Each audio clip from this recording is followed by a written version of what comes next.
భక్త నిలయం ప్రేక్షక మహాశయులకు మీ యొక్క ఉపేంద్ర దీక్షితులు గారు అందరికి కూడా తెలియజెప్పేది ఏంటంటే, ప్రప్రథమంగా మనం ఈ రోజుల్లో చాలామంది కొన్ని ఎదురు ప్రశ్నలు వేస్తూ ఉంటారు.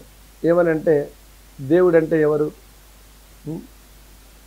అయితే ఏది ఏమైనా దేవుడు అనే పదానికి అర్థము పరమార్థం మనం తెలుసుకోవాల్సింది గొప్పది ఏంటి అంటే, పంచభూతములే భగవతారాధన, భగవత్ స్వరూపము, తల్లిదండ్రులే దేవుళ్ళు.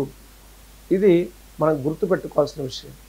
ఎందుకంటే పంచభూతముల వల్ల ఎలాంటి దైవారాధన కనిపిస్తున్నాయంటే, భూమి మీద నడుస్తున్నాము, గాలిని పీలుస్తున్నాము, ఆకాశాన్ని చూస్తున్నాము, మనము ఈ విధంగా నీళ్ళను తాగుతున్నాము, అగ్నిని మండుతున్నది పొయ్యి, ఇంటి లోపల దీపాలు వెలుగుతున్నాయి.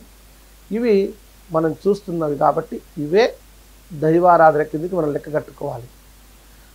మరి మిగతా వాళ్ళందరూ దేవుళ్ళు కారా అంటే, వాళ్ళు దేవుళ్ళే.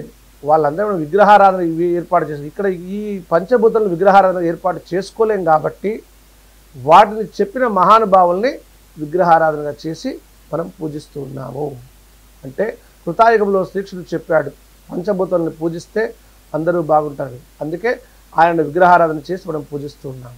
త్రేతాయుగంలో శ్రీరాముడు చెప్పాడు, అందుకే ఆయన్ని పూజిస్తున్నాం. కృతాయుగంలో శ్రీ మహావిష్ణువు చెప్పాడు, అందుకే మనం పూజిస్తున్నాం అన్నట్టు. ఇది ఈ యొక్క దేవతా విగ్రహాలను మనం పూజిస్తూ ఉంటున్నాం. అయితే అందరూ పూజించింది కూడా పంచభూతములని. ఆ విధంగా మనం ఎప్పుడైనా సరే కొంత సందర్భాల్లో ఎలా ఉంటుంది అని అంటే, మనము కొత్తగా పెళ్లి చేసుకుంటాము, వాళ్ళు ఊరు నుంచి తల్లిదండ్రులు చేస్తుంటే, మరి నాయన నువ్వు పెళ్లి చేసుకున్నావు కదా, ఏదో ఒకటి సంపాదన చేసి భార్యను పోషించాలి, మమ్మల్ని మాకడే ఏదో ఇంత కొంత డబ్బు పంపితే మేము కూడా నిమ్మలంగా కూర్చొని తింటాం నాయన, ఏదో ఈ ఊరు వదిలిపెట్టి రాలేం కాబట్టి నువ్వు పంపిన డబ్బుల్ని మాకు చెదురు చాదరైన పని చేసుకుని బతుకుతాము, నువ్వు కూడా కొంచెం చెదురు వాళ్ళు సహకారం చేయనాయన అని చెప్పి పంపిస్తారు.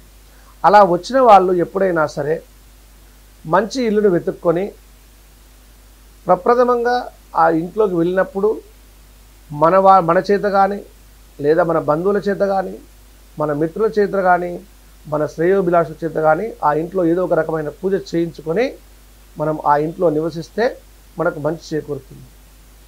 అది వాస్తు ప్రకారం ఉన్నదా లేదా అని తెలుసుకొని నడుచుకుంటే ఇంకా బాగుంటుంది. అలా కాకుండా మనకు అవన్నీ ఏం పట్టింపులు లేవు, నేను ఇవి చేస్తాను, నాకు ఇవన్నీ ఏం పట్టింపు ఉంటాయి అని చెప్పి కొందరు వెళ్ళి ఉంటారు, నివసిస్తుంటారు. వాళ్ళు తప్పకుండా ఏదో రకమైన బాధను అనుభవిస్తూ ఉంటారు. అయితే దానికి వాళ్ళు ఏం చెప్తారంటే, ఇది మనకు జరిగే యోగం ఉంది కాబట్టి జరిగింది, అంతేగాని ఇది వాస్తు సంబంధం లేదు అంటారట. ఎప్పుడైనా సరే వాస్తుశాస్త్రమైన, మన గ్రహస్థితులైనా సరే, ఏవైనా సరే, మనము కర్మభూమి, భారతదేశం అంటేనే కర్మభూమి. ఈ కర్మభూమిలో నివసిస్తున్నప్పుడు కర్మలు అంటుకుంటుంటాయి. ఆ కర్మల్ని పరిహారం చేసుకోవడమే ఈ యొక్క పంచభూతముల యొక్క ఆరాధన, దైవారాధన, ఈ దేవతారాధన తప్పకుండా చేసుకోవాలి. ఈ దేవుళ్ళ కన్నా ముందు తల్లిదండ్రులను గౌరవించడం, పూజించడం తెలుసుకుంటే మనకు కొన్ని సందర్భాలల్లో కర్మలు తొలగిపోతూ ఉంటాయి. అప్పుడు ఆ ఇంట్లో ఉన్న వాళ్ళకు ఎలాంటి ఇబ్బందులు జరగవు.